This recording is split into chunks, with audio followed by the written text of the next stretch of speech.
అధికారం సుప్రీంకు ఉంది.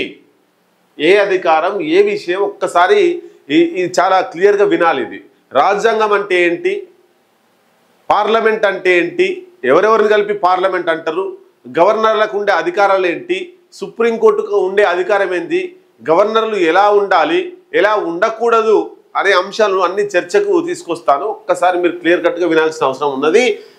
సుప్రీంకోర్టుకు సంబంధించి ఆ అధికారం ఉందట. రాష్ట్రపతి గవర్నర్ల అధికారాల పరిధిపై సలహా ఇవ్వచ్చు. రాష్ట్రపతి గవర్నర్ల అధికారాలపై సుప్రీంకోర్టు సలహా ఇవ్వచ్చు. అట్లాగే బిల్లులను నిరవధికంగా పెండింగ్లో ఉంచడం సరికాదు. ఇప్పుడు ఈ తెలంగాణ రాష్ట్రంతో పాటు భారతదేశంలో ఉండేటువంటి అన్ని రాష్ట్రాలకు సంబంధించి గవర్నర్ల వ్యవస్థ నడుస్తుంది. గవర్నర్లకు కొన్ని ప్రత్యేక అధికారులు ఉన్నాయి. గవర్నర్ ఆమోదం ఖచ్చితంగా ఉండాల్సిందే. అయితే ఇక్కడ కొంత ఈ గవర్నర్ల వ్యవస్థ వల్ల బీజేపీ, కేంద్రంలో ఉన్నటువంటి బీజేపీ, రాష్ట్రాలలో బీజేపీ అంటే డబుల్ ఇంజన్ సర్కార్ ఉన్న చోట మంచి సజావుగా ఆ ప్రభుత్వాలు సాగిపోతున్నాయి. కానీ ఈ వేరే పార్టీ ఉన్న చోట, బీజేపీ లేకుండా వేరే పార్టీ ఉన్న చోట, కేరళ కావచ్చు సిపిఎం, పశ్చిమ బెంగాల్ కావచ్చు తృణమూల్ కాంగ్రెస్, అన్నా డిఎంకే, స్టాలిన్ తమిళనాడు, ఇట్లా డిఎంకే, ఇట్లా అనేక రకాల పార్టీలు చూసుకున్నప్పుడు పంజాబ్ అక్కడ ఆప్ పార్టీ అధికారంలో ఉంది. ఇట్లా తెలంగాణ కాంగ్రెస్ పార్టీ అధికారంలో ఉంది. కర్ణాటక కాంగ్రెస్ పార్టీ అధికారంలో ఉంది. ఇట్లా బీజేపీకి సంబంధించిన మిత్రపక్షాలు కాకుండా బీజేపీ అపోజిట్ పక్షాలు ఉన్న చోట బీజేపీ ఈ గవర్నర్లతోటి ఆ రాష్ట్రంలో డిస్టర్బ్ చేసేటువంటి పనిని, డిస్టర్బ్ చేసేటువంటి కార్యక్రమాన్ని పెట్టుకుంది. ఎగ్జాంపుల్ చూస్తే తమిళనాడులో స్టాలిన్ ప్రభుత్వం కొన్ని ప్రజలకు అనుకూలంగా, ప్రజల సంక్షేమం కోసం, ప్రజల అవసరాల కోసం కొన్ని చట్టాలను తీసుకొచ్చింది. ఆ చట్టాలు ఒక 10-12 నెలలు పెండింగ్లో ఉన్నాయి. గవర్నరు ఆమోదించలేదు దానికి. మరి ఆ ప్రభుత్వం సుప్రీంకోర్టుకు పోయింది. సుప్రీంకోర్టు చాలా క్లియర్ కట్గా తీర్పిచ్చేసింది, ఆదేశాలు కూడా జారీ చేసింది. ఏంది, గవర్నర్లు దీన్ని ఆపడం కరెక్ట్ కాదు, ఇవి ఇప్పటి నుండి ఈ పథకాలు, ఈ చట్టాలు అమలైనట్టే అని చెప్పింది. అంటే ఇక్కడ గవర్నరు ఎక్కడైనా ఎవరు నియమించారు, గవర్నర్ని ఎవరి చేత నియమించబడ్డాడు గవర్నరు, గవర్నర్కు ఉండే అధికారాలు ఏంటి అని చూసినప్పుడు గవర్నర్ కేంద్ర ప్రభుత్వం బీజేపీ అధికారంలో ఉన్నది కాబట్టి వాళ్ళు ఎవరిని సూచిస్తే వాళ్ళు బీజేపీలో పనిచేసినటువంటి వారు, ఆర్ఎస్ఎస్లో పనిచేసినటువంటి వారు, బీజేపీకి సానుభూతిగా ఉండేటువంటి వాళ్ళు, వీళ్ళను గవర్నర్లుగా వివిధ రాష్ట్రాలలో నియమించింది. అయితే ఇక్కడ ఈ రాష్ట్రాల్లో ఉండేటువంటి ఎమ్మెల్యేలు, మంత్రులు, మంత్రిమండలి, ముఖ్యమంత్రి ఎట్లా ఎన్నికయ్యారు? నామినేటెడ్ పోస్ట్ కాదు కదా. గవర్నర్ అనేది నామినేటెడ్ పోస్టు. బీజేపీ ఎవరిని నియమిస్తే వాళ్ళు గవర్నర్ అవుతాడు.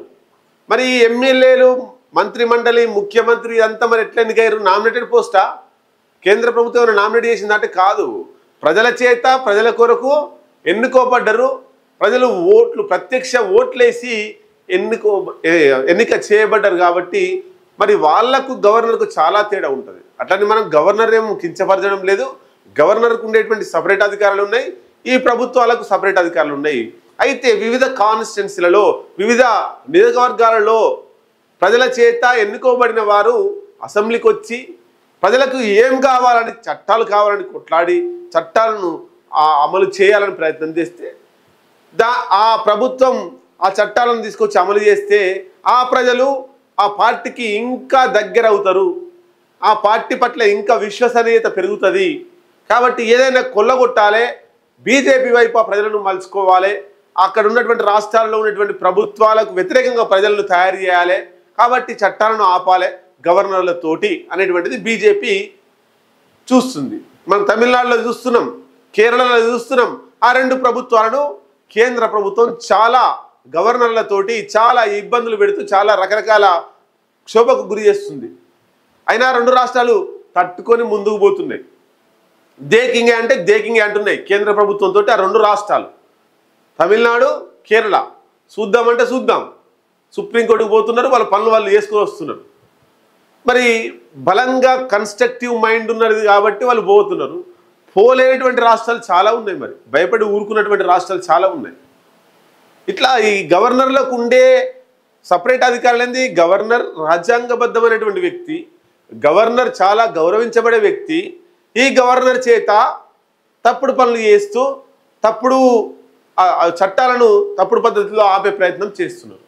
మన తెలంగాణ రాష్ట్రంలో చూడండి, తెలంగాణలో కాంగ్రెస్ ప్రభుత్వం ఉంది, గవర్నరు బీజేపీకి సంబంధించినటువంటి వ్యక్తి వచ్చింది కాబట్టి ఇక్కడ 42% రిజర్వేషన్ కావాలని అసెంబ్లీలో తీర్మానం చేస్తే ఆర్డినెన్స్ కోసం గవర్నర్కి పంపితే గవర్నరు ఏదో ఒకటి ఇస్తే ఇచ్చినోడు కాదు, లేకపోతే ఊకున్నోడు కాదు, మన రాష్ట్రపతికి పంపిండు, రాష్ట్రపతి ఆపింది ద్రౌపది ముర్ము గారు.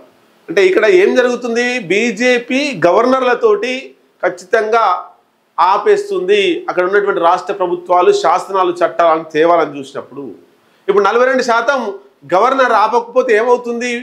బీజేపీలో ఆపకపోతే ఏమవుతుందంటే 42% రిజర్వేషన్ వస్తే ఈ తెలంగాణ రాష్ట్రంలో ఉండేటువంటి బీసీలంతా కూడా కాంగ్రెస్ ప్రభుత్వానికి జై అంటారు, కాంగ్రెస్ ప్రభుత్వానికి దగ్గర అవుతారు. కాబట్టి ఈ కాంగ్రెస్ ప్రభుత్వానికి దగ్గర కాకుండా ఉండాలంటే ఆ చట్టాన్ని ఆపాలి. అది ఎవరు ఆపుతారు? BJP central government Narendra Modi Amit షాను చాపడు కదా, గవర్నర్ చేత పుల్ల పెట్టిస్తారు. గవర్నర్లకు ప్రత్యేకాధికారులు ఉంటే గౌరవించబడతారు, కానీ గవర్నర్లు ఏంటంటే ప్రత్యేకాధికారం బీజేపీ ఇచ్చింది. ఏం ప్రత్యేకాధికారం? రాష్ట్రాలు ఏం చట్టాలు చేస్తాయో అవి ఆపుర్రి, గా ప్రత్యేకాధికారమే ఇచ్చింది. రాష్ట్రాలలో ఏం చట్టాలు చేస్తారో అవి ఖచ్చితంగా మీరు ఆపురు, ఏదో ఒక పుల్ల పెట్టురని. ఇట్లా మొత్తం మీద కొనసాగుతూ ఈ గవర్నర్లతో రాష్ట్రాలలో చాలా ఇబ్బందులు పాల్చేస్తుంది బీజేపీ ప్రభుత్వం. గవర్నర్కు విచక్షణాధికారాలు ఇచ్చి రాష్ట్రాల అధికారాలను పలిచన చేయకూడదు. అంటే గవర్నర్కు అధికారాలు ఉన్నాయి, కానీ రాష్ట్రాల మీద పెత్తనం చేసి పలిచగా చేసే ప్రయత్నం చేస్తున్నారు. రాజ్యాంగబద్ధంగా ఎలక్షన్లలో ప్రత్యక్ష ఎన్నికల ద్వారా ఓటర్ల ద్వారా ఎన్నుకోబడేటువంటి ఎమ్మెల్యేల అధికారాలు, ప్రభుత్వం యొక్క అధికారాలు, మంత్రిమండలి యొక్క అధికారాలు నిర్వీర్యమయ్యేటువంటి అవకాశం ఉంటుంది. ఇక ఇంత ఎన్నికై కూడా ఏం చేయలేకపోతున్నా ఒక గవర్నర్ ఆపుతున్నాడు. ఇంతమంది ఎమ్మెల్యేలు, ఇంతమంది మంత్రిమండలి, ఆ రాష్ట్ర ప్రజల ఆకాంక్షను అనేటువంటిది గుర్తుంచుకోవాలి. 1970 నుంచి 90% బిల్లులకు నెలలోపే ఆమోదం, 20 బిల్లులకు మాత్రమే గవర్నర్లు ఆమోదం ఇవ్వలేదు. మా 20 బిల్లులకు కూడా ఎందుకు ఇవ్వలేదు? దానిలో ఏమైనా దేశద్రోహం ఉందా? ఆ 20 బిల్లులలో ఏమన్నా భారతదేశాన్ని ఏమైనా నాశనం చేసేటువంటి కుట్రలు ఉన్నాయా? లేకపోతే ఆ రాష్ట్రాలలో ఆ రాష్ట్ర ప్రజలను ఏమన్నా కించపరిచేటువంటి చట్టాలు ఉన్నాయా? మరి ఎందుకు ఆపిరో క్లియర్ కట్గా చెప్పట్లేదు గవర్నర్లు, ఆపుతున్నారు మాత్రమే, కానీ కారణాలు చెప్పడం లేదు. ఆర్టికల్ 200లోని ఆమోదం నిలిపివేత తాత్కాలికం కాదు, గవర్నర్లు కేవలం పోస్ట్ మ్యాన్లు కారు. ఎస్డి తుషార్ మెహతా ఈరెవరు? ఈ గవర్నర్ల తరఫున కేంద్ర ప్రభుత్వం తరఫున సుప్రీంకోర్టులో వాదించేటువంటి వ్యక్తి అడ్వకేట్ తుషార్ మెహతా. గవర్నర్లు పోస్ట్ మ్యాన్లు కావాలని ఎవరు కోరుకోవట్లేదు. అట్లని ఈ రాష్ట్ర ప్రభుత్వాన్ని, ఏ రాష్ట్ర ప్రభుత్వానైనా ఇబ్బంది పెట్టాలని చూడొద్దు మరి గవర్నర్లు. కాబట్టి ఆ రాష్ట్ర ప్రజల ఆకాంక్ష మేరకే పోవాలి గవర్నర్లు, అది మనం చూడొచ్చు.